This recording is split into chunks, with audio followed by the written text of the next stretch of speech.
ಕುಷ್ಟಗಿ ತಾಲೂಕು ಒಂದೇ ಇಲ್ಲ. ಹಂಗಾಗಿ ಸಾಹೇಬ್ರು ಒಬ್ರು ಇರ್ತಾರಂತ ತಿರ್ಗಾಡ ಜಾಸ್ತಿ ಇರೋ ಕಾರಣಕ್ಕ ಅದು ನಾವು ಆಫೀಸಿಗೆ ಈ ಟೈಮಿಂಗ್ ಇರೋದು 1:30 ವರೆಗೂ ಸರ್. ನಾವು ಹೋಗೋದೇ ಅಂದ್ರೆ ನಮ್ ಬರೋದು ಸಾಯಂಕಾಲ 5-6 ಆಗ್ಬಿಡುತ್ತೆ, ಹೋಗ್ಬಿಟ್ಟಿರ್ತಾರ. ಹಂಗಾಗಿ ಇದು ಏನಾಗಿರ್ಲಿ ಅಷ್ಟೇ ಹೊರತು ಬರ್ತಾರ ಸರ್, ಬಂದ್ ನಾನು ಸೈನ್ ಮಾಡುತ್ತೆ. ನೋಡ್ರಿ, ಇವತ್ತು ನೀವೇನಾದ್ರೂ ಮಾಹಿತಿ ಕೊಡ್ಲಿಲ್ಲ ಅಂದ್ರ ನಾನಂತೂ ಸಾರ್ವಜನಿಕರ ಮುಂದಂತೂ ನಾನು ಹೋಗ್ತೀನಿ, ತೆರೆದಿಡ್ತೀನಿ. ಅವ್ರು ಏನು ನಿರ್ಧಾರ ಮಾಡ್ತಾರೋ ಮಾಡ್ಲಿ. ಯಾಕಂತಂದ್ರೆ ಕೇಳಿರೋ ಮಾಹಿತಿ ಸಮಯ ಕೊಡವಲ್ರಿ. 10 ರಿಂದ 12 ದಿವಸ ಬೇಡ, 8 ದಿವಸ ಅನ್ಕೊಡ್ರಿ. ನೀವು ನಿಮ್ಮ ಇಬ್ರು ಸಬಾರ್ಡಿನೇಟ್ ಬಿಟ್ರಂದ್ರೆ ಯಾರು ಇಲ್ಲ. ನೀವು ಜೆ ಅನ್ಸುತ್ತ, ಪ್ರವೀಣ್ ಅನ್ಸುತ್ತ, ನೀವು JE ಆಗ್ಬಹುದು, AW ಆಗ್ಬಹುದು. ಒಂದೇ ಒಂದು ದಿವಸ ನನ್ನ ಕಣ್ಣಿಗೆ ಬಿದ್ದಿಲ್ಲ. ಮತ್ತು ಮೇಲತ್ತು ಏನು ಕೆರೆ ಒಂದು ವಿಚಾರವಾಗಿ ಏನು ಮಾನ್ಯ ಜಡ್ಜ್ ಸಾಹೇಬರು ಬಂದಿದ್ರಲ್ಲ ಅವತ್ತಿನ ದಿವಸ ನಿಮ್ಮ ದೇವೇಂದ್ರಪ್ಪ ಅನ್ಸುತ್ತ AW ಅವರು ಅವತ್ತು ಕಣ್ಣಿಗೆ ಬಿದ್ದಿದ್ದು ನೋಡಿದ್ರ ಅಂದ್ರೆ ಸುಮಾರು 8 ರಿಂದ 12 ದಿವಸ ನಾನು ಹೆಚ್ಚು ಕಡಿಮೆ 8 ರಿಂದ 10 ಸಾರಿ ಬಂದೆ ನಾನು. ನಿಮ್ಮ ಇಬ್ಬರು ಸಬಾರ್ಡಿನೇಟು ಅದು ಬಿಟ್ರಪ್ಪ ಅಂತಂದ್ರೆ ನೀವಿಲ್ಲ, ನಿಮ್ ಸಾಹೇಬ್ರಿಲ್ಲ, ಅವ್ರಿಬ್ರೇ ಇರೋದು. ಇದ್ದವ್ರದ್ ಬಿಟ್ಟು ಇಲ್ದವ್ರದಷ್ಟೇ ಮಾತಾಡಕತ್ತೀನಿ ನಾನು. ಸೊ ನಾನು ಇವತ್ತು ನೀವು ಕೊಡ್ಲಿಲ್ಲಪ್ಪ ಅಂತಂದ್ರೆ ನಾನು ಲೀಗಲ್ ಆಕ್ಷನ್ಗೆ ಹೋಗ್ತೀನಿ ನೋಡ್ರಿ. ಸ್ನೇಹಿತರೆ, ಕೇಳಿದ್ರಲ್ಲ, ನಾನು ಲೈವ್ ಬರೋದಕ್ಕೆ ಮೂಲ ಕಾರಣ ಏನಪ್ಪಾ ಅಂತಂದ್ರೆ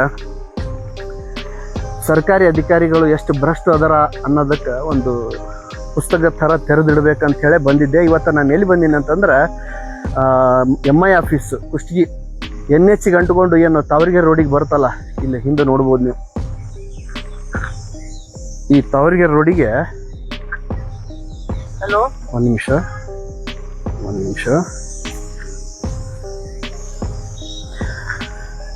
ಇದು ಹಿಂದೆ ಕಾಣುತ್ತಲ್ಲ MI ಆಫೀಸ್ ಎಂಟ್ರಿ. ನಾನು ಇಲ್ಲೇ ಇವ್ರಿಗೆ ಒಂದು ಮಾಹಿತಿ ಕೇಳಿದ್ದೆ. ಏನಂತಂದ್ರೆ 2017-18 ಕೆರೆ ಅಭಿವೃದ್ಧಿ ಕಾಮಗಾರಿ ಆಗತ್ತ. ಸಾರ್ವಜನಿಕರ ಒಂದು ಹಣನ ಜೋಡಣೆ ಮಾಡಿ ಕೆರೆ ಅಭಿವೃದ್ಧಿ ಕೆಲಸ ಮಾಡ್ತಾರ. ಸೊ ಆ ಕೆರೆ ಅಭಿವೃದ್ಧಿ ಕೆಲಸ ಆದ ಮೇಲೆ ಅಂದ್ರೆ ಇದ್ರೊಳಗೆ ಯಾವುದು ಸರ್ಕಾರದ ಅನುದಾನ ಇಲ್ಲ. ಯಾವುದು ಸರ್ಕಾರದ ಅನುದಾನ ಇಲ್ದೇನೆ ಸಾರ್ವಜನಿಕರು ತಮ್ಮ ಹಣನ ಹಾಕಿ ಕೆರೆ ಅಭಿವೃದ್ಧಿ ಮಾಡ್ತಾರ. ಅಂದ್ರೆ ಹೂಳೆತ್ತೋದ್ ಆಗ್ಬೋದು, ಗಿಡ ಗಂಟೆಗಳನ್ನ ತೆಗಿಬೋದು, ಆಮೇಲೆ ಸೈಡ್ ಏನು ಒಡ್ಡ ಅಂತಾರಲ್ಲ ಅದನ್ನೆಲ್ಲ ಮಾಡಿರ್ತಾರ. ಇಲ್ಲಿ ನೀವು ನೋಡ್ತಿರ್ಬೋದು, ಇದು ಮೈನರ್ ಇರಿಗೇಷನ್ ಆಫೀಸ್ NHಗೆ ಸುಮಾರು 10 ಸಾರಿ ಬಂದು ನಾನು ಒಂದು ಮಾಹಿತಿ ಕೇಳಿದ್ದೆ ಅವರಿಗೆ. ಈ ಒಟ್ಟಾರೆ ನಿಡ್ಸಿಸಿ ಕೆರಿದ ಒಂದು ವಿಸ್ತೀರ್ಣ ಎಷ್ಟು ಅಂತ ನಾನು ಇವ್ರಿಗೆ ಕೇಳಿ ಒಂದು ಮಾಹಿತಿ ಹಾಕಿದ್ರಂದ್ರೆ ಸುಮಾರು 8 ರಿಂದ 12 ದಿವಸ ಆಗಿರಬಹುದು. ಸುಮಾರು 7 ರಿಂದ 8 ಸಾರಿ ನಾನು ಈ ಆಫೀಸಿಗೆ ಬಂದ್ರಂದ್ರೆ ಇಲ್ಲಿ JE ಆಗ್ಬೋದು, AW ಆಗ್ಬೋದು, ಒಂದು ಸಾರಿನೂ ಇಲ್ಲ. ಇವ್ರಿಗೇನಾದ್ರೂ ಕೇಳಿದ್ರಪ್ಪ ಅಂತಂದ್ರೆ ರಜೆ ಒಳಗದಾರ ಅಂತ ಒಂದು ಹೇಳ್ತಾರೆ, ಇಲ್ಲಾಂದ್ರೆ ಸೈಟ್ ವಿಸಿಟಿಗೆ ಹೋಗಿನಂತ ಹೇಳ್ತಾರ. ಮಾಹಿತಿ ಕೊಡ್ರಿ ಅಂತಂದ್ರೆ ಇನ್ನೂವರೆಗೂ ಮಾಹಿತಿ ಕೊಡ್ತಿಲ್ಲ. ಯಾಕೆ ಮಾಹಿತಿ ಬೇಕು ಅಂತಂದ್ರೆ ಏನು ಈಗ ನಿಡ್ಸಿಸಿ ಕೆರೆ ಐತಲ್ಲ, ಈ ನಿಡ್ಸಿಸಿ ಕೆರೆಗೆ ಕೊಪ್ಪಳ ಗವಿಸಿದ್ದೇಶ್ವರ ಅಜ್ಜನವರು ಒಂದು ಅಡಿಗಲ್ ಹಾಕಿಕೊಡ್ತಾರ.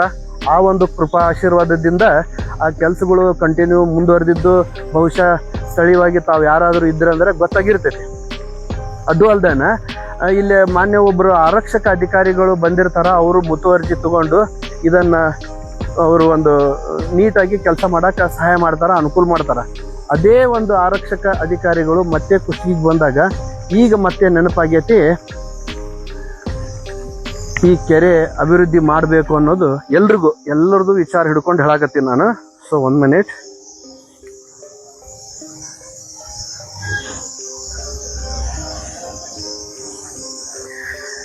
ಎಸ್, ಈಗ ಏನು ಮಾನ್ಯ ಒಬ್ಬ ದಕ್ಷ ಆರಕ್ಷಕ ಅಧಿಕಾರಿಗಳು ಇದ್ದಾರಲ್ಲ, ಅವ್ರಿಗೂ ಕೂಡ ನಾವು ನೈತಿಕ ಬೆಂಬಲನ ಕೊಡಬೇಕಾಗತ್ತಾ. ಆ ನೈತಿಕ ಬೆಂಬಲನ ಕೊಡೋ ವಿಚಾರವಾಗಿ ಈ ಕೆರೆಯನ್ನ, ಇದು ಏನು ಕೊರಡಕೆರೆ ಗ್ರಾಮ ಪಂಚಾಯತಿ ವ್ಯಾಪ್ತಿಗೆ ಏನು ಈ ಕೆರೆ ಬರುತ್ತಾ, ಈ ಕೊರಡಕೆರೆ ಗ್ರಾಮ ಪಂಚಾಯತಿ ವ್ಯಾಪ್ತಿಗೆ ಬರೋ ಕೆರೆನ ನಾವು ಈ ಕುಷ್ಟಗಿಯ ಪುರಸಭೆಗೆ ಏನಾದರೂ ಅದನ್ನ ಟ್ರಾನ್ಸ್ಫರ್ ಮಾಡ್ಸಕ್ಕಾಗತ್ತಾ, ಅಂದ್ರೆ ಅವ್ರಿಗೆ ಒಂದು ಉಸ್ತುವಾರಿ ಅವ್ರಿಗೇನಾದ್ರೂ ಕೊಡಕ್ಕೆ ಸಾಧ್ಯ ಆಗತ್ತಾ ಅನ್ನೋದನ್ನ ನಾವು ಕಾನೂನಾತ್ಮಕವಾಗಿ ಯೋಚನೆ ಮಾಡಿದಾಗ ಅದು ಸಾಧ್ಯತೆ ಐತೆ ಅನ್ನೋದು ಗೊತ್ತಾದ ಮೇಲೆ ಈಗ ನಾನು ಮೈನರ್ ಇರಿಗೇಷನ್ ಹಿಂದೆ ನೋಡ್ತಿರಲ್ಲ, ಇದು ಮೈನರ್ ಇರಿಗೇಷನ್ ಆಫೀಸ್.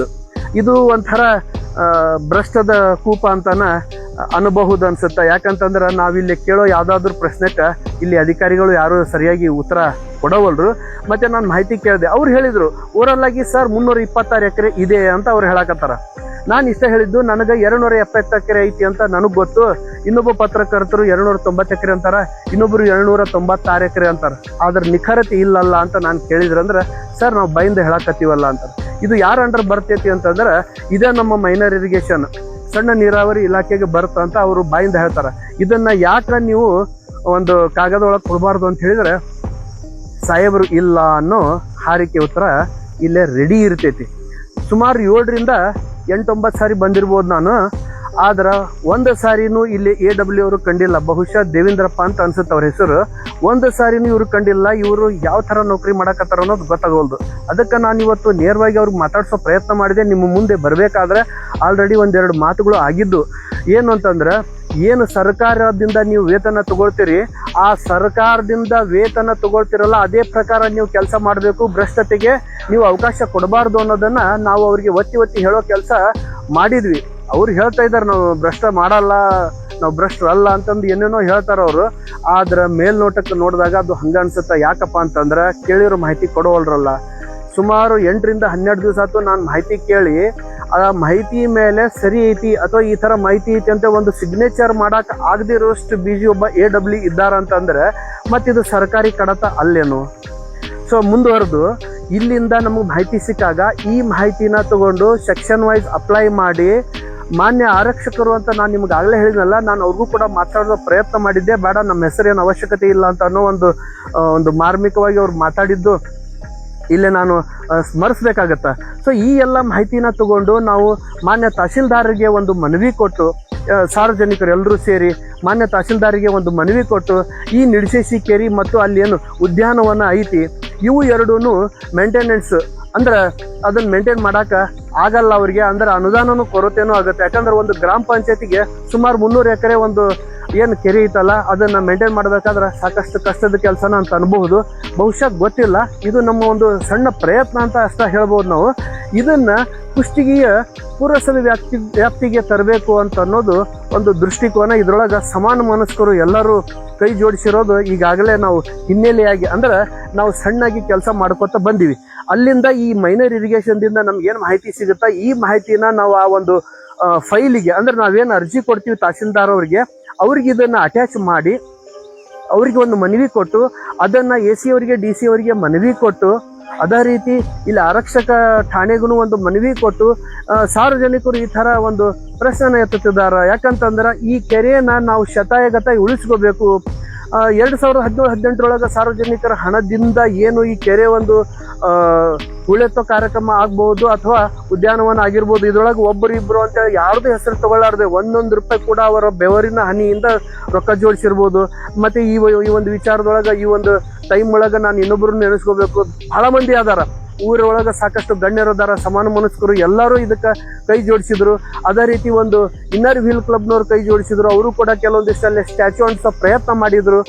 ಇಷ್ಟೆಲ್ಲ ಆದ್ರೂ ಸದ್ಯಕ್ಕೆ ಇವತ್ತು ಅದು ಯಾವ ಮಟ್ಟಕ್ಕೆ ಅದು ನೆನೆಗುದಿಗೆ ಬಿದ್ದೈತೆ ಅನ್ನೋದನ್ನ ಗೊತ್ತಾದಾಗ ಮಾನ್ಯ ಆರಕ್ಷಕರು ಮತ್ತೆ ಏನು ಇಲ್ಲಿಗೆ ಬಂದಾರ ಅಂತ ಹೇಳಿದ್ರು. ಊರಿನ ಹಿರಿಯರು, ಸಮಾನ ಮನಸ್ಕರು ಎಲ್ಲರೂ ಅವ್ರಿಗೆ ಒಂದು ಮನವಿ ಮಾಡಿದಾಗ ಅವರು ಅದಕ್ಕೆ ಸ್ಪಂದಿಸಿ ಆಯ್ತು 17-18 ಏನು ಕೊಪ್ಪಳ ಅಜ್ಜ ಅವರು ಏನು ಇದಕ್ಕೆ ಒಂದು ಅಡಿಗಲ್ಲ ಹಾಕೋ ಮುಖಾಂತರ ಚಾಲನೆಯನ್ನು ಕೊಟ್ಟಿದ್ರು. ಅದನ್ನ ಇಲ್ಲಿಗೆ ನೆನೆಗುದಿಗೆ ಬೀಳಬಾರ್ದು ಮತ್ತು ಈ ಕೆರೆನ ರಕ್ಷಣೆ ಮಾಡ್ಕೋಬೇಕು. ನಾವು ಈ ಕೆರೆನ ರಕ್ಷಣೆ ಮಾಡ್ಕೊಂಡಾಗ ಮಾತ್ರ ಅಂತರ್ಜಲ ಹೆಚ್ಚಾಗತ್ತೆ. ಯಾಕಂತಂದ್ರೆ ಈ ಕೆರೆನ ಪಾಯಿಂಟ್ ಔಟ್ ಮಾಡ್ಕೊಂಡ್ರಂದ್ರೆ ಸುಮಾರು 15 ಕಿಲೋಮೀಟರ್ ಅಂತರ್ಜಲ ಹೆಚ್ಚಾಗತ್ತೆ ಅನ್ನೋದು ಇಲ್ಲಿ ಬಹಳ ವಿಶೇಷ ಮತ್ತೆ ಗಮನ ಹರಿಸಬೇಕಾಗಿರುವಂತ ವಿಚಾರ ಇದು. ಇದರ ಒಂದು ಅನಿಸಿಕೆ ಅಭಿಪ್ರಾಯ ನಿಮ್ಮ ಹತ್ರ ಏನಾದ್ರು ಇತ್ತಂದ್ರೆ ನೀವು ಹಂಚ್ಕೊಳ್ಬಹುದು. ನಾನು ಮೈನರ್ ಇರಿಗೇಷನ್ಗೆ ಯಾಕೆ ಬಂದಿದ್ದೆ ಅನ್ನೋದನ್ನ ಹೇಳಿದೆ. ನಾನು ಸುಮಾರು ಸಾರಿ ಇಲ್ಲಿ ಅಲ್ದಿದ್ದೀನಿ. ಇಲ್ಲಿ ಇವ್ರು ಕೊಡೋ ಮಾಹಿತಿ ಸರಿಯಾಗಿ ಕ್ರಮವಾಗಿ ಮಾಹಿತಿ ಕೊಡೋವಲ್ರು. ಇನ್ನು ಸಾಮಾನ್ಯ ಜನರ ಒಂದು ಇಲ್ಲಿ ಪರಿಸ್ಥಿತಿ ಎಂಥದ್ದು. ಫಾರ್ ಎಕ್ಸಾಂಪಲ್ ಒಂದು ಉದಾಹರಣೆ ನಿಮಗೆ ಹೇಳ್ತೀನಿ ನಾನು. ಕುಷ್ಟಗಿ ತಹಶೀಲ್ದಾರ್ ಆಫೀಸ್ ಒಳಗೆ ಒಂದು 100 ಜನ ರೈತರಾಗ್ಬೋದು, ತಮ್ಮ ಕೆಲಸನ ಆಗಬೇಕು ಅಂತ ಏನು 100 ಜನ ಅಲ್ಲಿ ಒಳಗೆ ಹೋಗ್ತಾರ. ಸಾಧ್ಯ ಆತಂದ್ರೆ ಯಾರಾದರೂ ಅವ್ರು ಮಾತಾಡೋ ಪ್ರಯತ್ನ ಮಾಡ್ರಿ. 100 ಜನ ಏನು ಒಳಗೆ ಹೋಗ್ತಾರೆ ಫೈಲ್ ತಗೊಂಡು, ಅದ್ರೊಳಗೆ 3 ಜನ ಇವತ್ತು ನನ್ನ ಕೆಲಸ ಆಯ್ತು ಅಂತ 3 ಜನ ಕರೆಕ್ಟಾಗಿ ಬರ್ತಾರ ಅಂತ ನೋಡ್ಕೊಡ್ರಿ.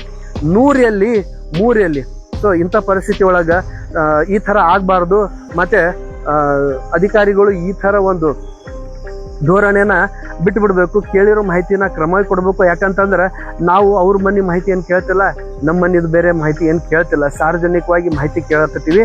ಮತ್ತು ಈ ಕೆರೆನ ಶತಾಯಗತಾಯ ನಾವು ಉಳಿಸ್ಕೋಬೇಕು ಅನ್ನೋ ಒಂದು, ಅಂದರೆ ಒಟ್ಟಾರೆಯಾಗಿ ಈ ಊರಿನ ಜನರಾಗ್ಬೋದು, ಸಾರ್ವಜನಿಕರಾಗ್ಬೋದು, ಸಮಾನ ಮನಸ್ಕರಾಗ್ಬೋದು, ಎಲ್ಲ ಸಂಘ ಸಂಸ್ಥೆಗಳು ಆಗಬಹುದು, ಈ ಕೆರೆನ ಶತಾಯಗತಾಯ ಉಳಿಸ್ಕೋಬೇಕು ಮತ್ತು ಇದನ್ನ ಅಭಿವೃದ್ಧಿ ಪಡಿಸ್ಬೇಕು. ಅದು ಅಲ್ಲದೆ ಇಲ್ಲೇನು ಒಂದು ಉದ್ಯಾನವನ ಐತಿ, ಆ ಉದ್ಯಾನವನನ ಅಭಿವೃದ್ಧಿಪಡಿಸಿ ರಾಷ್ಟ್ರೀಯ ಮಟ್ಟಕ್ಕೆ ಅದನ್ನು ಒಯ್ಯಬೇಕು ಅನ್ನೋ ಒಂದು ಎಲ್ಲರ ಒಂದು ವಿಚಾರ ಇರಬೇಕಾತಂದ್ರೆ, ನಾವು ಕೇಳೋ ಒಂದೇ ಒಂದು ಮಾಹಿತಿ ಮೈನರ್ ಇರಿಗೇಷನ್ ಅವರು ಕೊಡ್ತಿಲ್ಲ ಅಂತಂದ್ರೆ ಇವರು ಎಷ್ಟರ ಮಟ್ಟಿಗೆ ಒಂದು ಭ್ರಷ್ಟಾಚಾರದ ಕೂಪ ಇಲ್ಲೇ ಇರಬಹುದು ಅನ್ನೋದನ್ನ ನಾವು ಸುಮ್ಮನೆ ಒಂದು ಅಂದಾಜಿನ ಮೇಲೆ ಅಳಿಬಹುದು. ನೋಡೋಣ. ಅವರು ಜೆ ಇ ಅವರು ನನಗೆ ಮಾತಾಡ್ಸಿದ್ರು, ಇಲ್ಲ ಸರ್ ನಾನು ಮಾಹಿತಿ ಕೊಡ್ತಾ ಇದ್ದೀನಿ, ನಾನು ಏನೋ ಸೈಟ್ ಮೇಲೆ ಇದ್ದೀನಿ ಅಂತ ಹೇಳಿದರು. ಆದ್ರೆ ಏನು ಮಾಡೋಕ್ಕಾಗಂಗಿಲ್ಲ. ಈ ಒಂದು ಭ್ರಷ್ಟಾಚಾರನ ಅನಿವಾರ್ಯವಾಗಿ ಸಾರ್ವಜನಿಕರು ಅನುಭವಿಸಲೇಬೇಕು.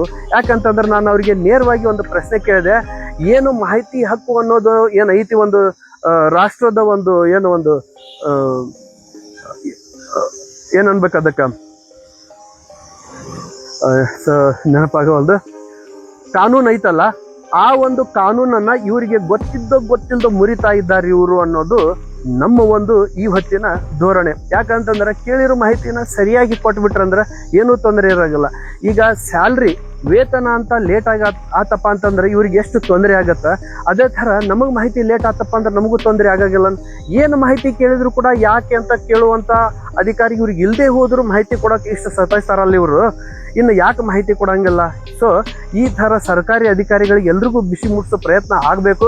ಎಲ್ಲ ಸಾರ್ವಜನಿಕರು ಎಚ್ಚೆತ್ಕೋಬೇಕು. ನೀವು ಬರಬೇಕು, ಬೈಲಿಗೆ ಬಂದು ಬೀದಿಗೆ ಬಂದು ಪ್ರಶ್ನೆ ಮಾಡೋ ಮುಖಾಂತರ ಅವರಿಗೆ ಕಟ್ಟಿ ಹಾಕಿದಾಗ ಮಾತ್ರ ಅವ್ರು ಏನಾದರೂ ಮಾಹಿತಿ ಕೊಡೋ ಪ್ರಯತ್ನ ಮುಂದಿನ ದಿನದೊಳಗೆ ಮಾಡ್ತಾರೆ ಅನ್ನೋ ಗೊತ್ತಿಲ್ಲ.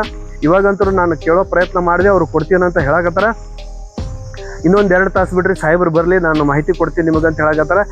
ಬಹುಶಃ ಗೊತ್ತಿಲ್ಲ, ಈ ಒಂದು ಭ್ರಷ್ಟಾಚಾರ ಅನ್ನೋ ಒಂದು ಕೂಪನ ಯಾವುದೇ ಕಾರಣಕ್ಕೂ ತೆಗಿಯಕ್ಕೆ ಆಗಂಗಿಲ್ಲ ಅಂತ ಅನ್ನೋ ಬಲವಾದ ನೋವಿನೊಂದಿಗೆ ನಾನು ಇವತ್ತಿನ ಒಂದು ಲೈವ್ನ ನಾನು ಕ್ಲೋಸ್ ಮಾಡ್ತೀನಿ.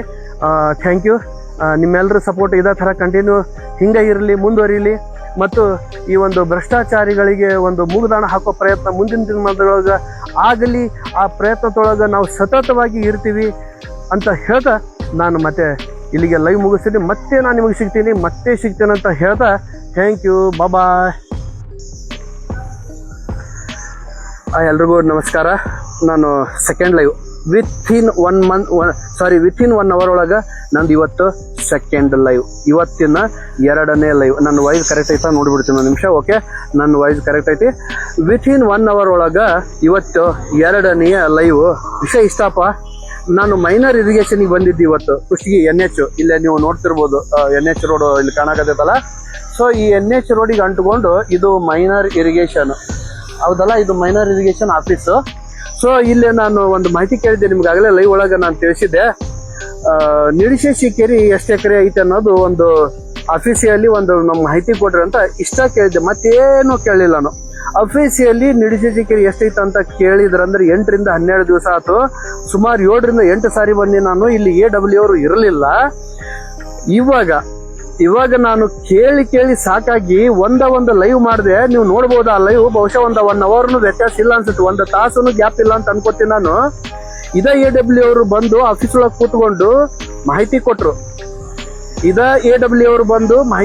ಮತ್ತೆ ಕರೆಸ್ರಿ ಅವ್ರಿಗೆ ಮಾತಾಡೋಣ ಅಂತಂದ್ರು. ನನಗೇನು ಮಾತಾಡೋ ಅವಶ್ಯಕತೆ ಇಲ್ಲ, ನೀವೇನ್ ಮಾಹಿತಿ ಕೊಡ್ರಿ ಅಂತ ಹೇಳಿದ್ದೆ ನಾನು. ಸೊ ಕರೆದ್ರು, ಆದ್ರೂ ನಾನು ಹೋದೆ. ಏನ್ ಮಾಹಿತಿ ಬೇಕ್ರಿ ನಿಮಗೆ ಅಂತಂದ್ರು. ಮಾಹಿತಿ ಇಲ್ಲಿ ಐತಿ ಕೊಟ್ರು.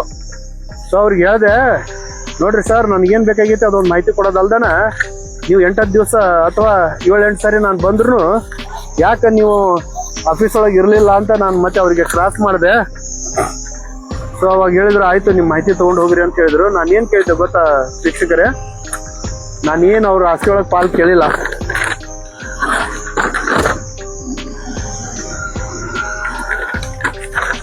ನಿಮ್ಮ ಮೈನರ್ ಇರಿಗೇಷನ್ ಅಂಡರ್ ಬರುತ್ತಾ ಈ ನಿಡಿಶೇಷಿ ಕೆರೆ ಮತ್ತು ಅದರ ವಿಸ್ತೀರ್ಣವೆಷ್ಟು? ಅವರು ಕೊಟ್ಟಿದ್ದು ವಿಷಯ ನಿಡಿಶೇಷಿ ಕೆರೆಯ ಮಾಹಿತಿ ಒದಗಿಸುವ ಕುರಿತು ತಮ್ಮ ಅರ್ಜಿ ದಿನಾಂಕ 27/3/26. ಇವತ್ತೆಷ್ಟು ತಾರೀಕು? I think 17. 27/3 ಅಂದ್ರೆ 17 ಅಂದ್ರೆ 20 days 20 ದಿವಸದ ಮಾತು ನಾನು. ಆದ್ರೆ ನಾನು ಇವ್ರಿಗೆ ಒಂದೇ ಒಂದು ಮಾತು ಏನ್ ಕೇಳ್ಬೇಕಂತಂದ್ರ, ಎಲ್ಲ ಸಾರ್ವಜನಿಕರ ಪರವಾಗಿ 20 ದಿವಸದಿಂದ ಅಲ್ದಾಡಿಸಿದ್ರಲ್ಲ, ಇವತ್ತ ಲೈವ್ ಮಾಡ್ಬೇಕಾತ ನಿಮ್ ಸಲುವಾಗಿ. ಅಂದ್ರೆ ಇದನ್ನ ನಾನು ಆಗ್ಲೇ ಹೇಳಿದ್ದು, ಭ್ರಷ್ಟಾಚಾರ ಕೂಪ ಅಂತ ಅನ್ನೋ ವರ್ಡಿಂಗ್ಸ್, ಆ ವಾಕ್ಯಗಳನ್ನ ನಾನು ಆಗ್ಲೇ ಯಾಕೆ ಬಳಸಿದೆ ಅಂತಂದ್ರ ಇದೇ ಕಾರಣಕ್ಕೆ ಹೇಳಿದೆ. ಸೊ ಇದು ನಿಮ್ ಅಂಡರ್ ಬರ್ತಾ ಮೈನರ್ ಇರಿಗೇಷನ್ ಅಂಡರ್ ಬರ್ತಾ, ಮತ್ತು ಅದರ ಮೂಲ ವಿಸ್ತರಣೆ ಎಷ್ಟು ಅಂತ ನಾನು ಕೇಳಿದ್ದೆ. ಒಂದು ನಿಮಿಷ ಸೌಂಡ್ ನೋಡ್ಬಿಡೋಣ ಇನ್ನೊಮ್ಮೆ. ಓಕೆ, ಈ ಮೇಲ್ ಕಾಣಿಸಿದ ವಿಷಯ ಹಾಗೂ ಉಲ್ಲೇಖಿತ ಪತ್ರಕ್ಕೆ ಸಂಬಂಧಿಸಿದಂತೆ ಕುಷ್ಟಗಿ ತಾಲೂಕಿನ ನಿಡಶಿಶಿ ಕೆರೆಯು ಈ ಇಲಾಖಾ ವ್ಯಾಪ್ತಿಗೆ ಒಳಪಟ್ಟಿದ್ದು, ಸದರಿ ಕೆರೆಯ ವಿಸ್ತೀರ್ಣವು ಸುಮಾರು 360 ಎಕರೆ ವಿಸ್ತೀರ್ಣ ಇರುತ್ತದೆ. ಇಲ್ಲಿ ನೋಡ್ರಿ, 360 ಎಕರೆ ವಿಸ್ತೀರ್ಣ. It's A official document. ಇದು ಅಫಿಸಿಯಲ್ ಡಾಕ್ಯುಮೆಂಟ್. ಇದು ಒಂದ್ಸಾರಿ ನಾನೇ 270 ಎಕರೆ ಅಂದಿದ್ದೆ, ಒಂದ್ಸಾರಿ 296 ಎಕರೆ ಅಂತ ಹೇಳಿದ್ದೆ. ಸೊ ನನಗೂ ಗೊತ್ತಿರಲಿಲ್ಲ. ಅದಕ್ಕೆ ಈ ಮಾಹಿತಿನ ತಗೊಂಡು ನಾನು ಆಗ್ಲೇ ನಿಮ್ಗೆ ಎಕ್ಸ್ಪ್ಲೇನ್ ಮಾಡೀನಿ. ಸಾಧ್ಯ ಆದ್ರೆ ಆ ಒಂದು ಲೈವ್ ನ ನೋಡ್ಕೊಡ್ರಿ. ಈ ಎಲ್ಲ ಮಾಹಿತಿನ ತಗೊಂಡು ನಾವು ತಹಶೀಲ್ದಾರ್ ಅವರಿಗೆ ಮನವಿ ಕೊಡಬೇಕು. ಏನಂತ ಅಂದ್ರೆ, ಇದೇ ನಿಡಶಿಶಿ ಕೆರೆ MI ಆಫೀಸ್ ಅಂದ್ರೆ ಮೈನರ್ ಇರಿಗೇಷನ್, ಇದರ ಸಚಿವರು MS ಬೋಸರಾಜ್ ಅನ್ಸುತ್ತೆ ಮೋಸ್ಟ್ಲಿ. ಇವ್ರಿಗೆ ನಾವು ಗಮನಕ್ಕೆ ತರಬೇಕಾಗತ್ತ. ಮತ್ತು ಇದೇ ವಿಚಾರವಾಗಿ ಮಾನ್ಯ ದಂಡಾಧಿಕಾರಿಗಳು ಕುಷ್ಟಗಿ ತಾಲೂಕು ತಹಶೀಲ್ದಾರರಿಗೆ ಒಂದು ಮನವಿ ಕೊಟ್ಟು, ಇದನ್ನ ಮೈನರ್ ಇರಿಗೇಷನ್ ಡಿಪಾರ್ಟ್ಮೆಂಟ್ ದಿಂದ ಮೇಂಟೆನೆನ್ಸ್ ಮಾಡಕ್ ಆಗಲ್ಲ, ಮತ್ತು ಅದು ಕೊರಟಗೆರೆ ಗ್ರಾಮ ಪಂಚಾಯತಿ ವ್ಯಾಪ್ತಿಗೆ ಬರೋದ್ರಿಂದ ಈ ಕುಷ್ಟಗಿಗೆ ಹತ್ತಿರ ಇರೋ ಸಮಾನ ಮನಸ್ಕರಿಗೆ ಇದು ಎಟುಕದ ನಕ್ಷತ್ರ ಆಗಬಾರದು ಅನ್ನೋ ಕಾರಣಕ್ಕೆ ಶತಾಯಗತ ಈ ನಿಡಶಿಶಿ ಕೆರೆನ ನಾವು ಉಳಿಸ್ಕೊಳ್ಳೇಬೇಕು. ಯಾಕಂದ್ರೆ ಜೀವಜಲ ಎಲ್ಲರೂ ಇವತ್ತು ಬದುಕಾಕತ್ತಾರ. ಇಲ್ಲಿ ಕುಷ್ಟಗಿಗೆ ನೀರು ಕರೆಕ್ಟಾಗಿ ಸಿಗುತ್ತಪ್ಪ ಅಂತಂದ್ರೆ ಇದೇ ನಿಡಶಿಶಿ ಕೆರೆ. ಈ ನಿಡಶಿಶಿ ಕೆರೆನ ಪಾಯಿಂಟ್ ಮಾಡ್ಕೊಂಡ್ರಂದ್ರೆ ಸುಮಾರು 15 ಕಿಲೋಮೀಟರ್ ಸರೌಂಡಿಂಗ್ ಅಂತರ್ಜಲ ಮಟ್ಟ ಹೆಚ್ಚಾಗೈತಿ. ಇವತ್ತು ಅದರೊಳಗೆ ಇನ್ನೂ ಸ್ವಲ್ಪ ನೀರ್ ಐತಿ. ಆದ್ರೂ ಮಾನ್ಯ ಆರಕ್ಷಕ ಅಧಿಕಾರಿಗಳು ಪದೇ ನಾನು ಅವ್ರ ಹೆಸರು ಹೇಳಬಾರ್ದು, ಯಾಕಪ್ಪ ಅಂತಂದ್ರ ಅವರು ಅದಕ್ಕೆ ಆಸೆ ಪಟ್ಟವ್ರು ಅಲ್ಲ ಅನ್ನೋದು ಗೊತ್ತಾಯ್ತು. ಆದ್ರೂ ಕೂಡ ಸಾರ್ವಜನಿಕರ ಗಮನಕ್ಕೆ ಬರಬೇಕು. ಒಬ್ಬ ಅಧಿಕಾರಿ, ಯಾವುದೇ ಇಲಾಖೆಯ ಒಬ್ಬ ಅಧಿಕಾರಿ ಇಚ್ಛಾಶಕ್ತಿ ಹೊಂದಿದ್ರೆ ಏನೆಲ್ಲ ಮಾಡಬಹುದು ಅನ್ನೋದಕ್ಕೆ ಈ ಅಧಿಕಾರಿಗಳು ಕೂಡ ಕಾರಣ ಆಗ್ತಾರ ಅನ್ನೋದನ್ನ ನಿಮ್ಮ ಮುಂದೆ ನಾನು ತೆರೆದಿಡೋ ಪ್ರಯತ್ನ ಮಾಡಕತ್ತೀನಿ. ಇದನ್ನ ಮುಂದೆ ನಾವು ಪ್ರೊಸೆಸ್ ಮಾಡಬೇಕಾದ್ರೆ ಇವತ್ತಿನ ಮಾಹಿತಿ ನಮಗೆ ಬಹಳ ಅಗತ್ಯತೆ ಇತ್ತು. ಇದರ ನಂತರ ತಹಶೀಲ್ದಾರ್ ಆಫೀಸಿಗೆ ಹೋಗುತ್ತೆ ಒಂದು ಲೆಟರ್, ಅಲ್ಲಿಂದ ಒಂದು AC ಹೋಗುತ್ತೆ, ಅಸಿಸ್ಟೆಂಟ್ ಕಮಿಷನರ್. ಅದಾದ್ಮೇಲೆ ಒಂದು DC ಅವ್ರಿಗೆ ಹೋಗುತ್ತೆ. ಸೊ ಅದಾದ್ಮೇಲೆ ಒಂದು ಗ್ರಾಮ ಪಂಚಾಯತಿ ಕೊರಟಗೆರೆಗೆ ಹೋಗುತ್ತೆ. ಸಾಕಷ್ಟು ಕೆಲಸ ಅದಾವು. 5-10 ನಿಮಿಷಕ್ಕೆ ಆಗೋ ಕೆಲಸ ಅಲ್ಲ. ಇವತ್ತು ಆಗತ್ತಂದ್ರೆ, ಇವತ್ತು ಆಗೇ ಬಿಡ್ತು ಅಂತಂದ್ರೆ 1 ವರ್ಷ ಕೆಲಸ ಹಿಡಿಯುವಂತ ಇಂಥ ಒಂದು ಕೆಲಸನ ಯಾವ ಮಟ್ಟಕ್ಕೆ ಮುಂದುವರಿತೈತೆ ಅನ್ನೋದು ನನಗೆ ಗೊತ್ತಿಲ್ಲ. ಆದ್ರೂ ನಮ್ಮ ನಾವು ಪ್ರಯತ್ನ ಪಡ್ತಾ ಇದೀವಿ. ಅದೇ ರೀತಿ ಈ ನಮ್ಮ ಒಂದು ಮಾಹಿತಿ ಕಲೆ ಹಾಕುವಿಕೆಗೆ ಮತ್ತು ನಾವೇನು ಲೈವ್ ಮಾಡಾಕತ್ತೀವಿ ಇವತ್ತು, ಈ ತರದ್ದು ಲೈವ್ಗಳು ಮಾಡೋದು ಮತ್ತೆ ಅಫಿಷಿಯಲ್ ಒಂದು ಸಪೋರ್ಟ್ ಅಂತ ಹೇಳ್ತಾರಲ್ಲ, ಮಾರಲ್ ಸಪೋರ್ಟ್ ಅನ್ನೋದು ಅಂತಾರಲ್ಲ, ಅದೇ ತರ ನಾವು ಇವತ್ತೇನ್ ಕೆಲಸ ಮಾಡಾಕತ್ತೀವಿ. ಇದಕ್ಕೆ ಈ ಊರಿನ ಗಣ್ಯರು, ಸಾರ್ವಜನಿಕರು, ಸಮಾನ ಮನಸ್ಕರು ನಮಗ ಬೆನ್ನೆಲುಬಾಗಿ ನಿಂತಾರ. ನಿಮ್ಮ ಕೆಲಸನ ನೀವು ಮಾಡ್ರಿ, ಮತ್ತು ನಮ್ಮ ಕಡೆಯಿಂದ ಏನ್ ಸಾಧ್ಯ ಆಗುತ್ತೆ ಅದನ್ನು ನಾವು ಕೆಲಸ ಮಾಡ್ತೀವಿ. ಇಲ್ಲೇ ತನು ಮನ ಧನ ಅನ್ನೋದಲ್ದೇನೆ ತನು ಮನ ಘನ ಅನ್ನೋದು ಬರಬೇಕು. ತನು ಅಂದ್ರೆ ದೈಹಿಕವಾಗಿ, ಮನ ಅಂದ್ರೆ ಮಾನಸಿಕವಾಗಿ, ಧನ ಅಂದ್ರೆ ಆರ್ಥಿಕವಾಗಿ. ಅದು ತನು ಮನ ಧನ ಅಲ್ಲ, ತನು ಮನ ಘನ. ತನು ಅಂದ್ರೆ ದೈಹಿಕ, ಮನ ಅಂದ್ರೆ ಮಾನಸಿಕ, ಘನ ಅಂದ್ರೆ ದೈಹಿಕ ಮತ್ತು ಮಾನಸಿಕವಾಗಿ ಗಟ್ಟಿಯಾಗಿ ನಿಲ್ಲೋದು ಅನ್ನೋದು ಅದರ ತಾತ್ಪರ್ಯ. ಅದನ್ನ ತನು ಮನ ಧನ ಅಂತ ಮಾಡ್ಯಾರ. ತೊಂದರೆ ಇಲ್ಲ. ಒಟ್ಟಾರೆಯಾಗಿ ಎಲ್ಲ ಸಮಾನ ಮನಸ್ಕರು ನಮಗೆ ಸಪೋರ್ಟ್ ಮಾಡಾಕತ್ತಾರ. ಇದೇ ರೀತಿ ಮತ್ತೆ ನಮ್ಮ ಕಾರ್ಯಗಳು ಮುಂದುವರಿಲಿ. ಈ ಒಂದು ಜೀವಜಲನ ಉಳಿಸಿಕೊಳ್ಳೋ ಪ್ರಯತ್ನ ನಾವು ಮಾಡೋಣ, ನೀವು ಮಾಡ್ರಿ, ಬರ್ರಿ, ಕೈ ಜೋಡಿಸ್ರಿ ಅಂತ ಹೇಳ್ತಾ ಈ ಒಂದು ಲೈವ್ ನ ಇಲ್ಲಿಗೆ ಕ್ಲೋಸ್ ಮಾಡ್ತೀನಿ. ಮತ್ತೆ ಸಿಗ್ತೀನಿ ನಿಮಗೆ. ಅಲ್ಲಿವರೆಗೂ ಧನ್ಯವಾದಗಳು.